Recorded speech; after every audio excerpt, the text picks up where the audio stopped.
રાધા, તું ક્રિશથી 1 મહિનો દૂર રહેવાની છે એ વિચારથી તું દુખી છે ને? ભાભી, એ ક્રિશને જોયા વગર એક દિવસ નથી જતો. એને વગર હું 1 મહિનો કેવી રીતે રહીશ? ડગલે ને પગલે મને એની યાદ આવ્યા રાખશે. સવારે એનો ચહેરો જોઈને જ જાગું છું અને રાતે એને જોતા જોતા સૂઈ જાઉં છું. ખબર નહીં 1 મહિનો એના વગર હું કેવી રીતે રહીશ? રાધા, તારી લાગણીને હું સમજી શકું છું. અરે હા, ક્રિશ મુંબઈ પહોંચી ગયો?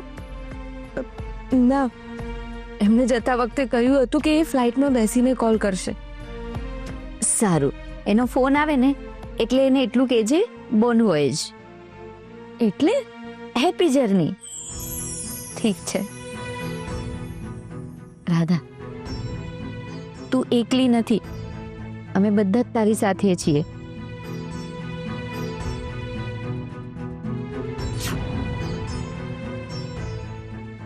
તારી બહુ યાદ આવશે મિસ્ટ્રી.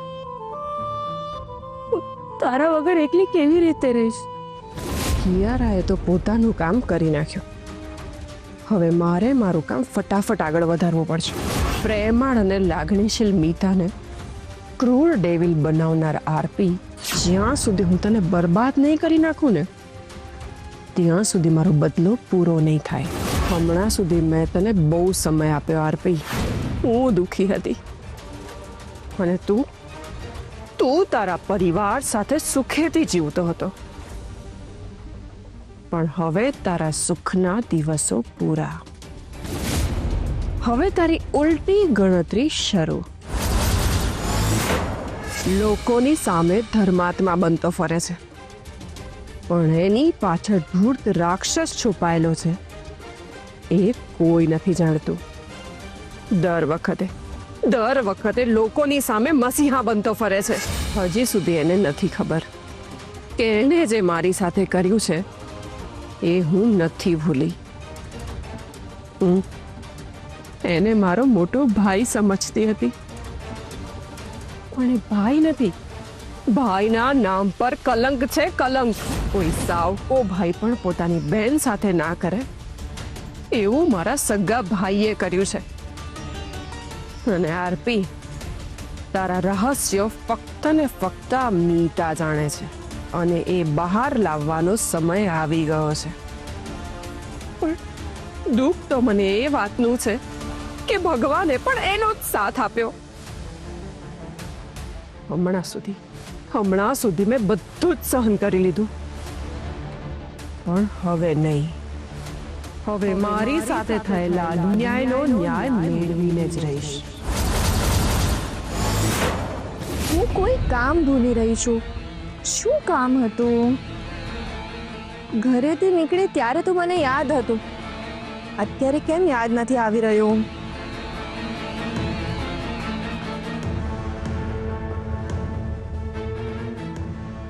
શિટ! આ ક્રિષ્ના ફેમિલીની પ્રોબ્લેમ સોલ્વ કરવામાં આ ઇમ્પોર્ટન્ટ કામ તો રહી જ ગયું. હવે આ ફિયા સુધી કેવી રીતે પહોંચાડું? જો સુરત પહોંચીને હું આને આપીશ ને ત્યાં સુધી તો બહુ મોડું થઈ ગયું હશે. શું કરું હવે? પીકે, જી મેડમ. તમે એક કામ કરો, તમે અહીંયાથી જ પાછા જતા રહો. કેમ? મારે એક બહુ ઇમ્પોર્ટન્ટ કામ છે. આ એન્વેલોપ મિતા ફોઈને આપવાનું છે. પણ આપણે પાછા જઈને આપીએ તો નહીં ચાલે? ના, બહુ જ અર્જન્ટ છે.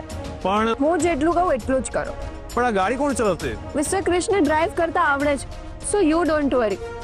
તમને અહીંયાથી જે પણ વ્હીકલ મળી જાય ને એમાં તમે નીકળી જાઓ. ઠીક છે મેડમ.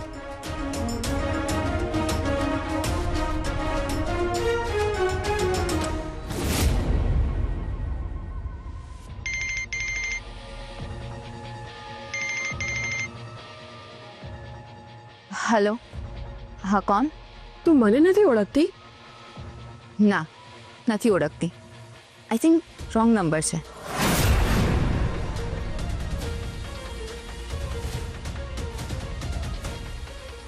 મેં તો મિલીને જ લગાડ્યો હતો, તો આ કોને લાગી ગયો?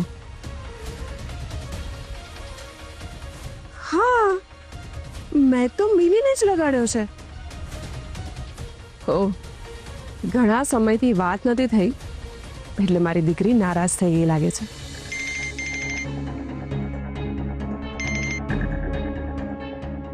શું કામ ફોન કરીને ટાઈમ વેસ્ટ કરો છો?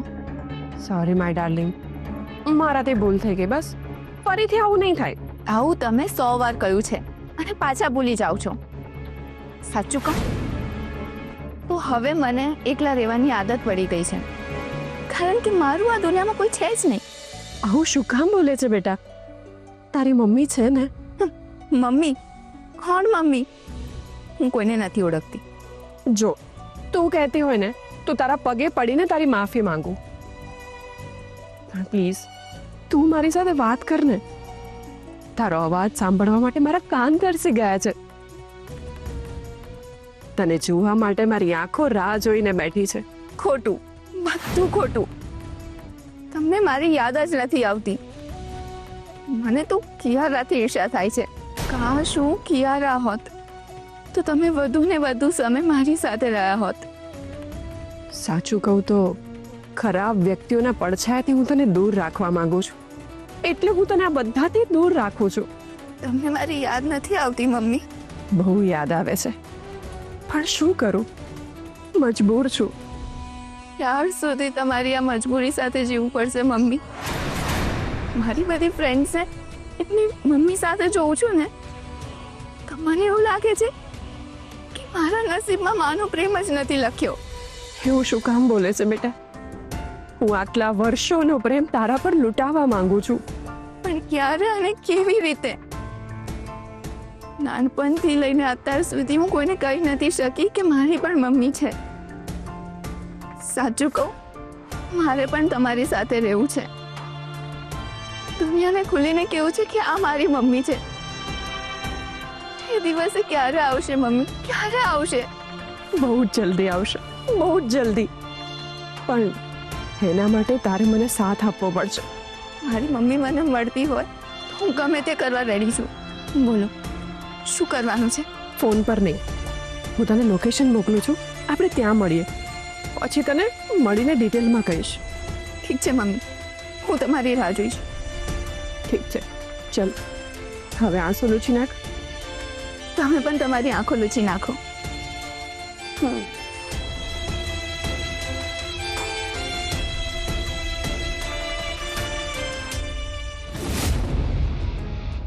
એ દિવસે મમ્મી પપ્પાને મીતાફોઈ વિશે વાત કરતા સાંભળ્યા હતા, અને એના પરથી એવું લાગ્યું કે મીતાફોઈના જીવનમાં ભૂતકાળમાં કંઈક તો એવી ઘટના ઘટી છે. પણ શું બન્યું હશે?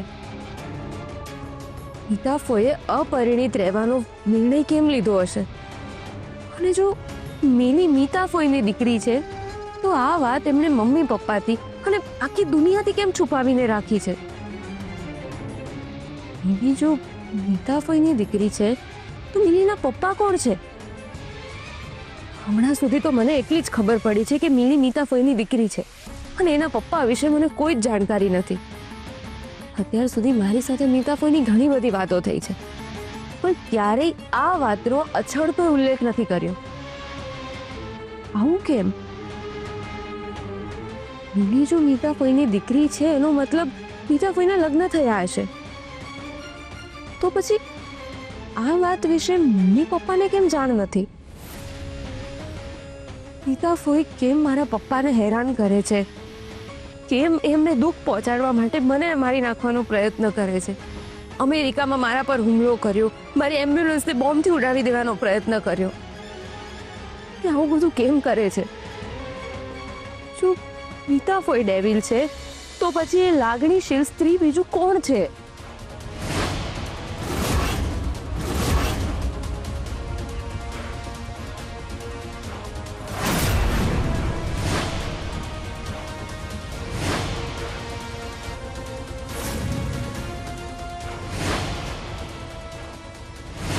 લે રાધા,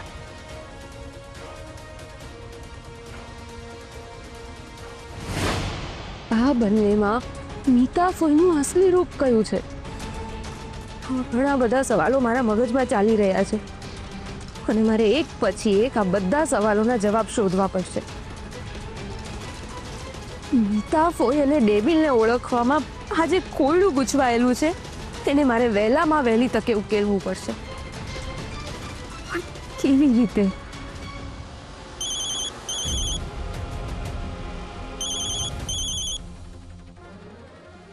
હેલો, શું વાત કરો છો? હા ભાભી, પણ તમારે એમને કહેવું જોઈએ ને કે હું પણ તમારી સાથે આવું છું. મેં એમને ઘણું સમજાવ્યું પણ એ માનવા તૈયાર જ ન હતા. પણ કિયારાએ તમને પાછા શું કામ મોકલ્યા?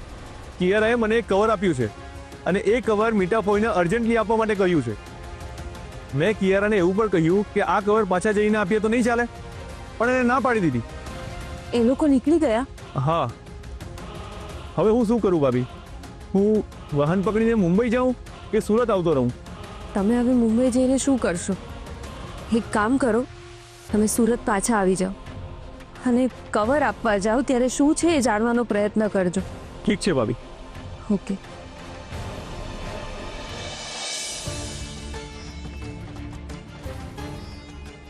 આ કિયારાએ જાણી જોઈને કર્યું હશે કે પછી સાચી જ કવરમાં કંઈક છે? જાણવું તો પડશે જ. કિયારા ક્રિશ સાથે એકલી ગઈ છે. ક્યાંક એનો પ્લાન ક્રિશની સાથે આફ્રિકા જવાનો તો નથી ને? ક્રિશને અંધારામાં રાખીને જો આવું કંઈ કરશે તો?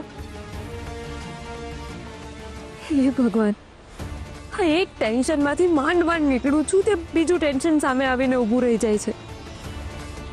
હવે જ્યાં સુધી કિયારા ક્રિશને મૂકીને પાછી નથી આવતી ત્યાં સુધી મારો જીવ અદ્દર જ રહેશે.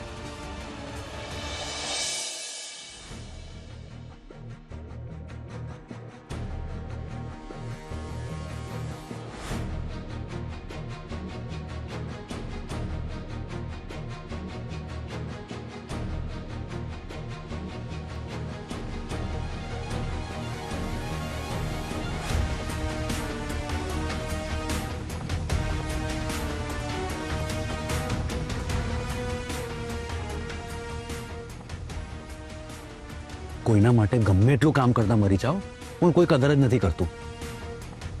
જોબ પર લાગ્યો ને એ દિવસથી દિવસ રાત કામ કરી રહ્યો છું પણ કોઈ વેલ્યુ જ નથી. શું થયું હર્ષ? કેમ આટલો અપસેટ છે?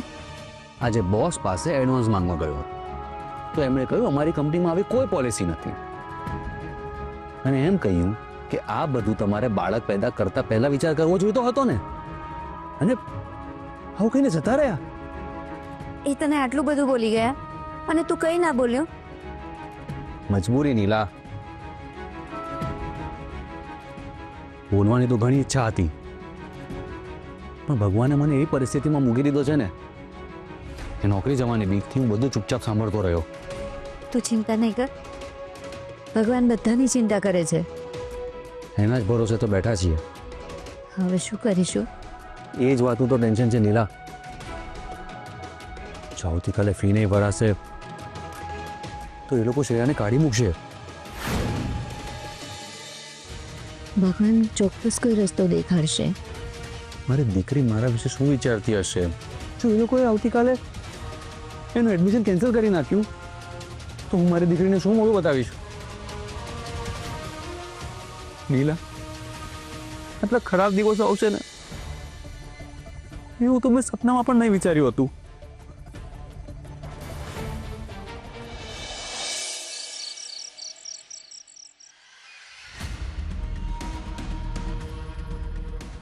મને કોઈ જુએ અને સવાલો પૂછે ને એ પહેલા મારે નીકળવું પડશે.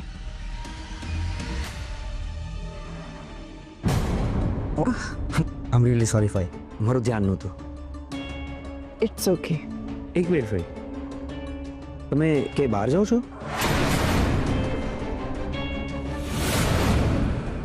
હા, મારે કામ હતું. અચ્છા, જો તમને કોઈ વાંધો ના હોય તો બાઇક પર ડ્રોપ કરી દો. ના ના, એની કોઈ જરૂર નથી. મને યાર નાકા પર જ લેવા આવે છે, એની સાથે જતી રહીશ. ઠીક છે.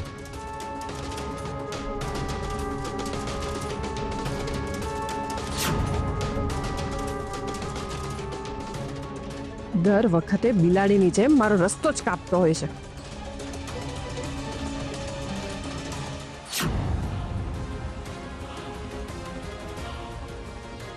તફરી દર વખતે એની ફ્રેન્ડનું બહાનું કરીને કિયારાને મળવા જાય છે, અને કિયારા તો અત્યારે મુંબઈમાં છે. તો પછી આટલી ઉતાવળે અત્યારે કોને મળવા ગયા હશે?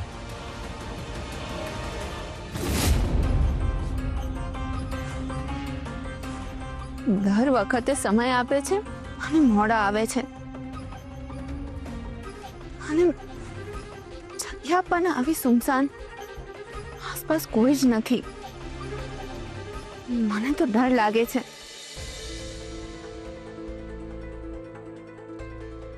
મારી જેમ મારી દીકરી પણ એની માને મળવા માટે આતુર છે.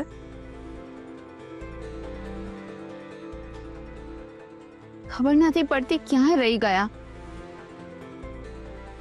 મમ્મી, મિલી બેટા,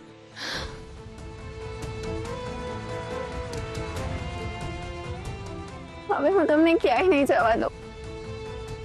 હું તમારા વગર નથી રહી શકતી. મારી બહુ યાદ આવે છે તમારી.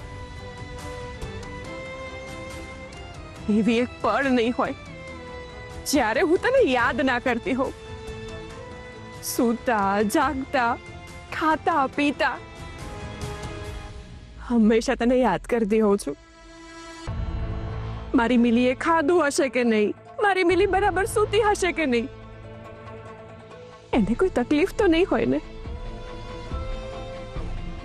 મને પણ તમારી બહુ ચિંતા થાય છે. તમે દુશ્મનોની વચ્ચે એકલા કેવી રીતે રહેતા હશો? તમને એ લોકો હેરાન નહીં કરતા હોય? આવા બધા વિચારો સતત મને ટેન્શન આપે છે. તારે ચિંતા કરવાની કોઈ જરૂર નથી. મને હેરાન કરી શકે એવી કોઈનામાં તાકાત નથી. પણ તમારો કંસ જેવો ભાઈ તો છે ને, મને એનો જ ડર લાગે છે. તારે એનાથી ડરવાની કોઈ જરૂર નથી. દરેકને એના કર્મોની સજા ઉપરવાળો આપતો જ હોય છે. બસ હવે એના દિવસો ભરાઈ ગયા છે.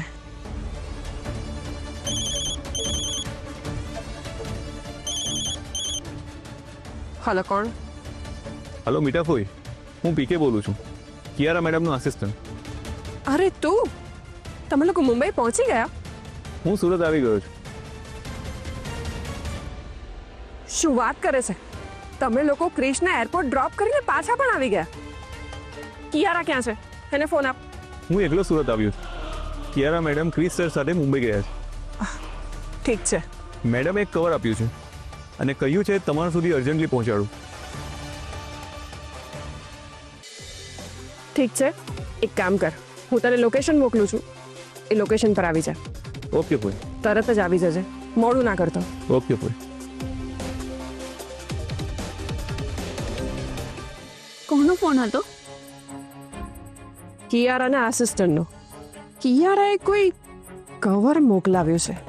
ઓહો, મેડમે અસિસ્ટન્ટને મોકલ્યું છે ને? કંઈ પોતે નથી આવી શકતી? ક્યાંથી આવે? એ મુંબઈ ગઈ છે. મુંબઈ? કેમ? મેલી, તારા ગયા પછી બધું જ બદલાઈ ગયું છે. તે સપનામાં પણ નહીં વિચાર્યું હોય ને એવું હકીકતમાં બની રહ્યું છે. શું વાત કરે છે? પણ આ બધું તે મને ફોન પર કેમ ના જણાવ્યું? હા, પણ મેં એવું વિચાર્યું કે તને મળીશ ને ત્યારે બધું જ કહીશ. તો બોલ હવે, એવું તો શું બન્યું છે? જેમ તું કિયારાના હાથ નીચે કામ કરતી હતી ને, એવી જ રીતે અત્યારે કોઈ બીજું કરે છે, અને એ કિયારાના ઈશારે નાચે છે. એવું તો કોણ છે? ગેસ કર. ઉર્મિલા માસી? ના. શૌર્ય? ના. તું એનું નામ સાંભળીશ ને તો તને આશ્ચર્ય થશે. હું સસ્પેન્સ ક્રિએટ ના કરને મમ્મી. બોલને કોણ છે? Don't tell me. It's next to impossible. હા, પણ કિયારાએ કરી દેખાડ્યું છે. શું વાત કરે છે? MSP ગ્રુપ ઓફ હોટેલ્સના CEO કિયારાના હાથ નીચે કામ કરે છે. વાહ, આ જોવાની કેટલી મજા આવશે. મારે કિયારાને કોંગ્રેચ્યુલેટ કરવું પડશે. એ જ્યારે આવે ને ત્યારે કરજે. અત્યારે તો એ કૃષ્ણ એરપોર્ટ ડ્રોપ કરવા માટે મુંબઈ ગઈ છે. કેમ? એ ક્યાં જાય છે? કિયારા છે ને, એ રાધા અને કૃષ્ણ એકબીજાથી દૂર કરવા માંગે છે. એટલે એણે ક્રિશને મહિના માટે આફ્રિકા મોકલ્યો છે. અરે વાહ, તમારી સાથે રહીને એક્સપર્ટ થઈ ગઈ છે. પણ એનાથી ચેતીને રહેજે. હા, કિયારા કોઈની સગી નથી, બહુ જ સેલ્ફિશ છે. એના પર ભરોસો બિલકુલ ના કરાય.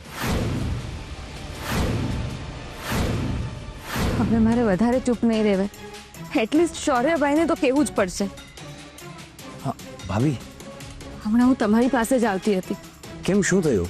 પ્રતિકભાઈનો કોલ આવ્યો હતો. એમણે કહ્યું કે ક્રિશ અને કિયારા બંને મુંબઈ ગયા છે અને પ્રતિકભાઈને કોઈ કવર આપવા માટે અડધા રસ્તેથી સુરત પાછા મોકલ્યા. તો તમે એને પૂછ્યું નહીં કોને આપવા માટે મોકલ્યો છે? નીતા ફોઈને.